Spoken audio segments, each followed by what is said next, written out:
What's going on, guys? We're back. We got another spicy meatball today. I don't know where I picked that up, spicy meatball. I know it came from somewhere. Somebody says it, right? Let me know in the comments.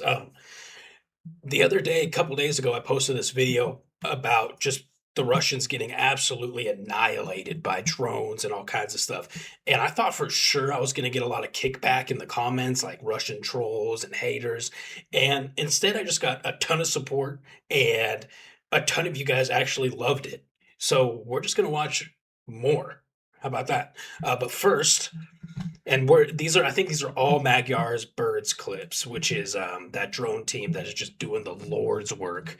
But first of all, this is major headlines and beautiful to see. Let's watch this real quick. Quick clip. In the immediate aftermath of 9/11, when NATO invoked Article 5 for the first time, and the United Nations Security Council was united in the face of terror, we answered the call together, as our people have done so for more than a century, shoulder to shoulder, through 2 world wars, the Cold War, Afghanistan, and moments that have defined our shared security. Today, Mr. Speaker, that same unyielding resolve is needed for the defense of Ukraine and her most courageous Boom! people.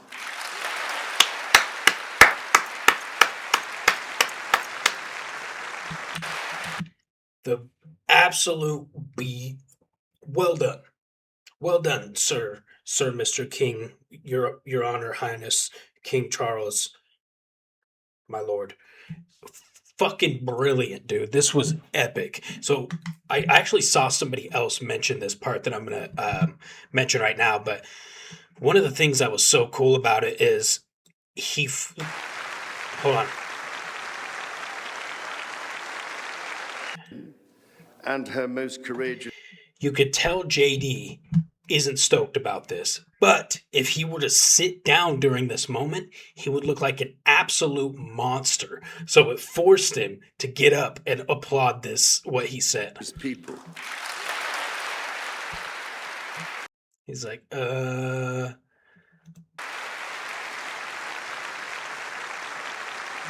There's Kelly right there. Huge Ukraine supporter. He's come here. He's met with my old commander from Azov. They're brothers, I believe, but there's 2 Kellys.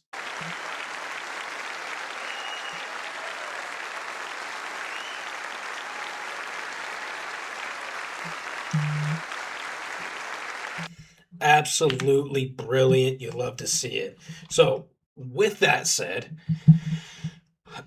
there's been some pretty major developments recently as far as deep strikes into using FPV specifically to deep strike Russian infrastructure vehicles in areas that we have not been able to hit with FPVs before. And Magyar's Birds is showcasing this beautifully. So we're going to watch this. Viewer discretion advised. We're going to see Russians get blown up here like in every other video. Come on, you know the drill.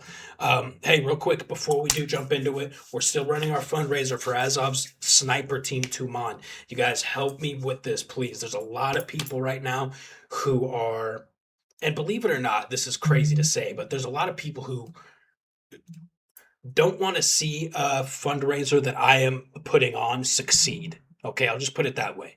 There's a lot of people that don't want to see what I'm doing contribute to the war. There's more to that statement. We could get into it in Discord or whatever like that. But all I'm asking, if not for the boys in Azov shooting the Russians in their necks, help me out. Donate $1, $5. If you got nothing, that's completely okay. Just share the link, share this video.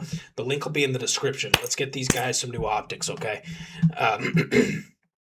Discord description, merch description, you guys know the drill.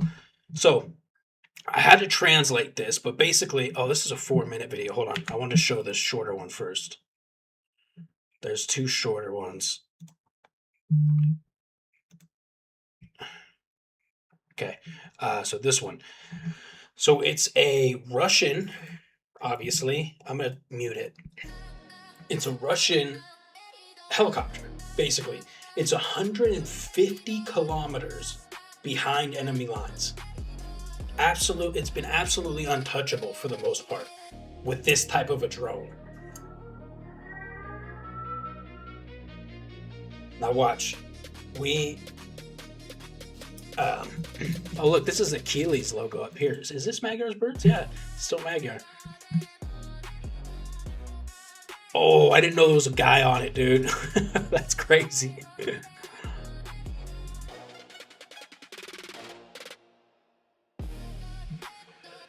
So, yeah, maybe you're thinking, yeah, it's just one helicopter. Who cares? It's more about what this represents, man. We're able to hit these guys. Oh, that guy ran away, by the way. He didn't hit him. It's more about what this represents. We're starting to be able to hit the enemy in locations where they've never been able to get hit before, and it is making a difference. You can tell.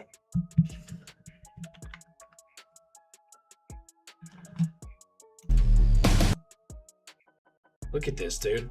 I didn't watch this full clip before, but we hit multiple helicopters. They don't even have any air defense or anything set up, dude. Okay, was it this one next or this one next? Let's do this one. No, it was this one, sorry. I gotta mute and I'll add some music to it, but this is again showing more footage of taking out Russian priority targets, basically. These huge radar systems, mobile radar systems, big satellites, stuff that we have not been able to reach. We are now reaching out and touching. And something must have changed, man, because all of a sudden we saw, like, in the past handful of months, the furthest we've been able to reach with an FPV drone has been roughly, like, the absolute peak furthest was been like 50 kilometers. I think 50 to 60 was like the max. Now all of a sudden, dude, we are consistently hitting in that. Look at this, says 150 kilometers. So something has happened. I don't know if there's been a huge leap in drone and battle tech that Ukraine's got under lock and key, and it's super secretive.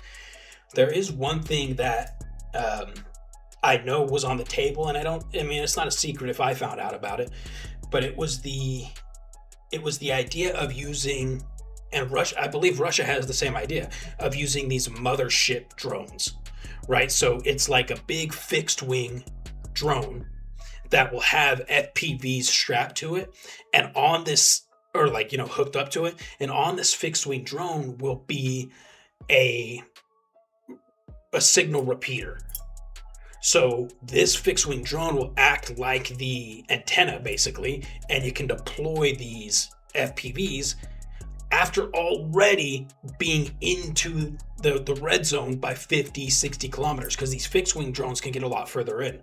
So they're already far in, right? Because they're on the fixed wing, and then it can deploy these FPVs, which will now be able to effectively operate way deeper behind enemy lines. So, and the signal from the FPV will ping off of the fixed wing drone, which will be, circling above. It will ping off of that and then back to the pilot, right? Or back to the ground station. So I don't know if that's what's going on all of a sudden, and we've gotten really good at it or what, but something has changed to the point where Russia's concerned even more so than usual. And then you add on top of that what King Charles said to Congress in the United States, dude. He came up and said, he didn't even say it from back in his own country, dude. He said it from the United States stage, dude. That's so epic. So add that on top of these deep strikes that are that are happening. And then, hold on, there was something else I wanted to pull up.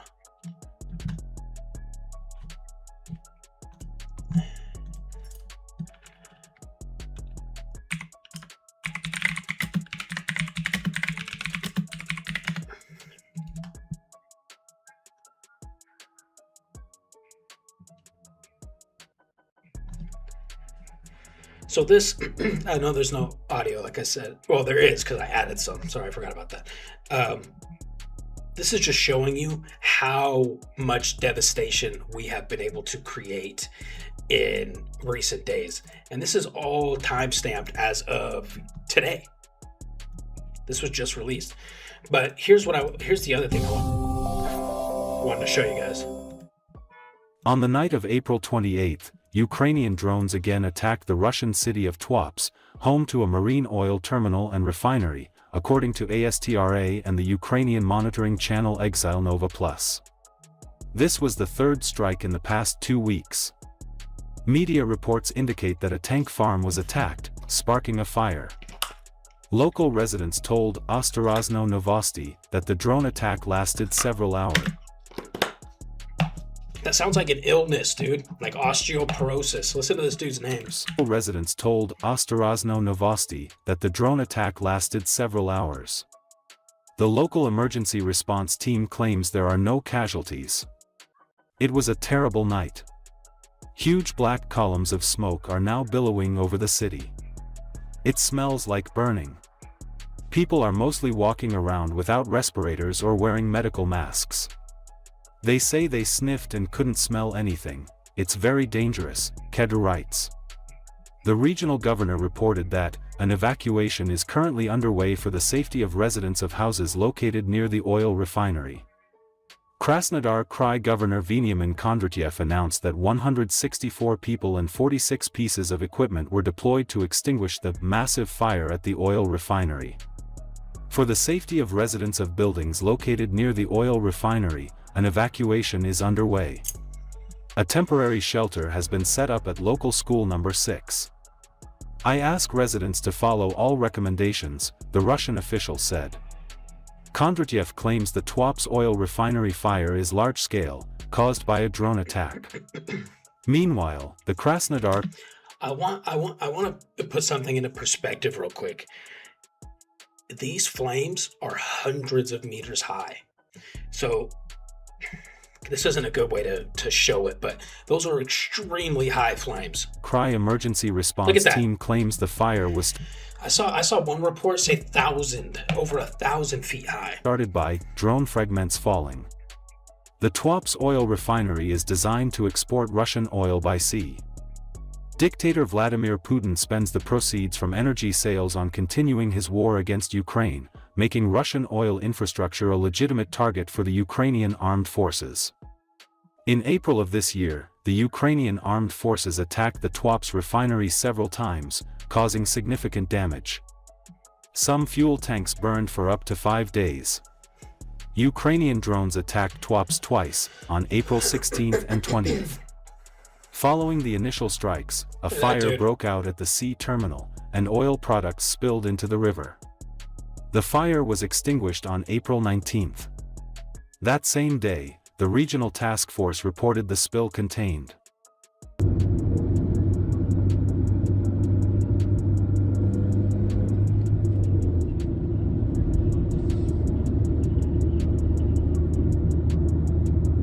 It looks like it's like like storm clouds, right?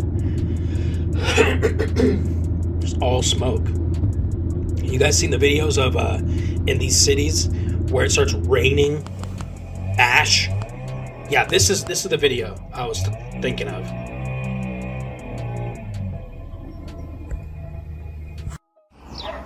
That is those are such big flames.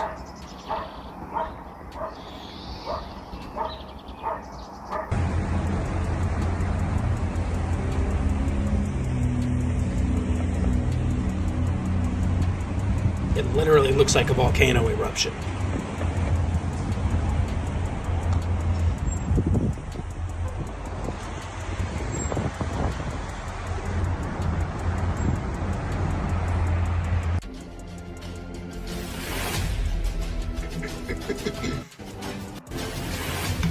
Crazy, dude. So basically the point that I'm trying to make here is that, sorry, this is the one I want to show you guys. Russia's burning, and I'll talk through this. but Russia is burning, and this is one of the first times that I can hold on. That's funny. That I can say, ever since I've been here in Ukraine, I first came January 2023. That's when I joined the International Legion, and Ukraine's been on the back foot the entire time, meaning they have just been struggling to defend their country by all means necessary. Since mid 2025, I would say, beginning to mid 2025, Ukraine has started these deep strikes into Russia, specifically targeting their energy infrastructure because Russia's been targeting Ukraine so much. Since that point, it's only escalated, these strikes. And sorry.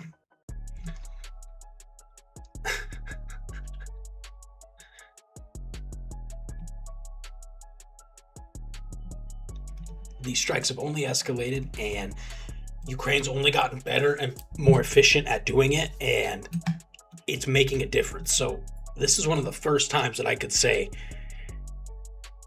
Ukraine might be winning. I hesitate to say that, right? But we also know for the first time since the beginning of the war, as of a couple months ago, I believe, actually, it might have been as of last month, Russia is losing more soldiers than it is recruiting. So it lost I've seen estimates that said roughly 35,000, and then some that said over 40,000 soldiers that they're losing on the battlefield a month. They're not recruiting that many.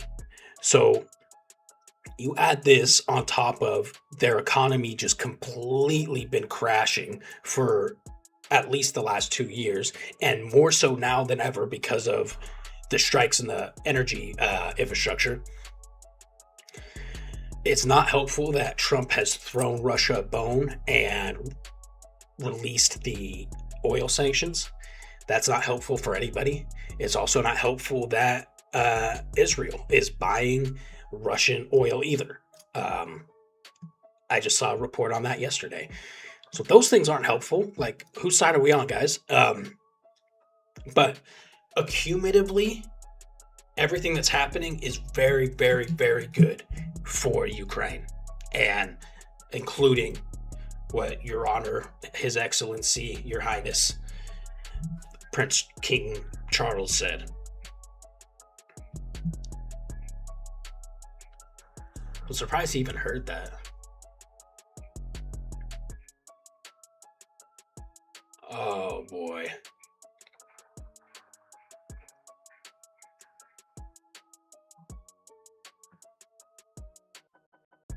We've seen that. Oh, dude.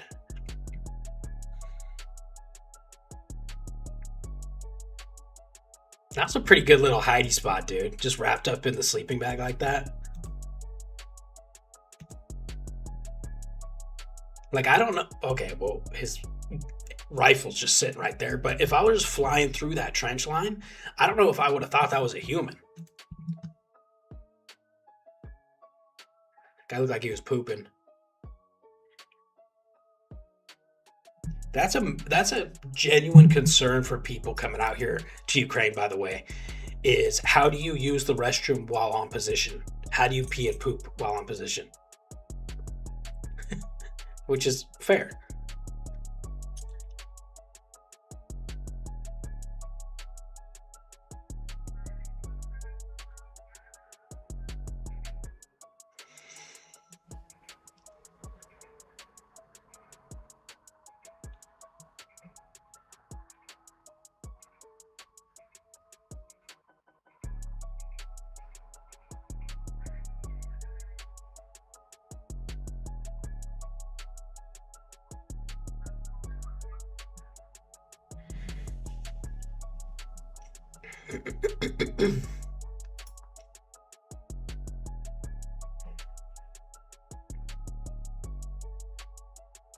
Oh, he's not even looking. Oof.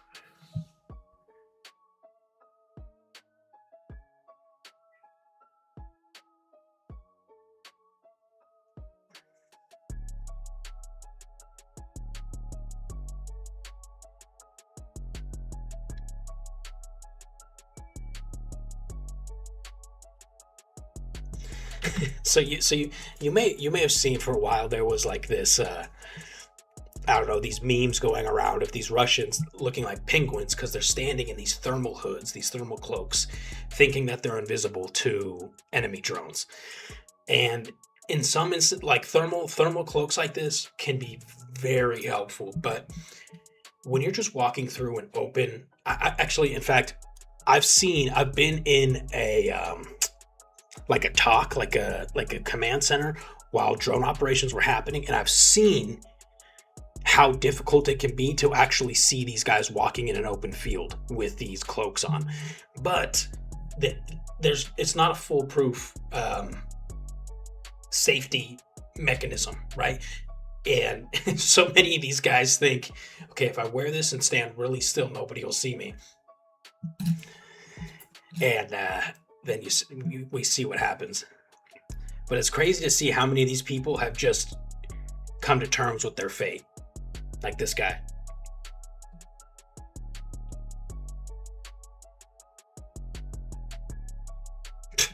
Just landed on his head.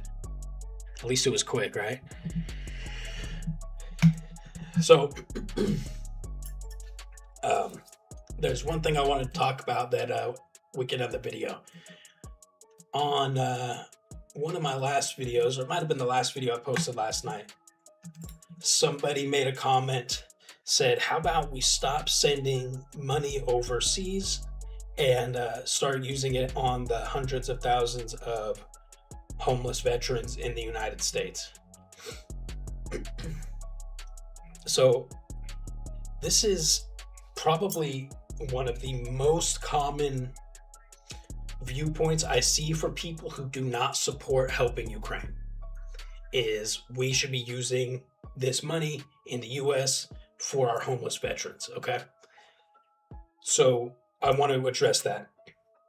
Number one, the United States hasn't been sending any money to Ukraine in over a year since Trump has become president. The month after he was inaugurated, they stopped sending money to Ukraine. Okay, so just so you're aware, that's not even happening anymore. All the money's going, any money that's going overseas is going to Israel.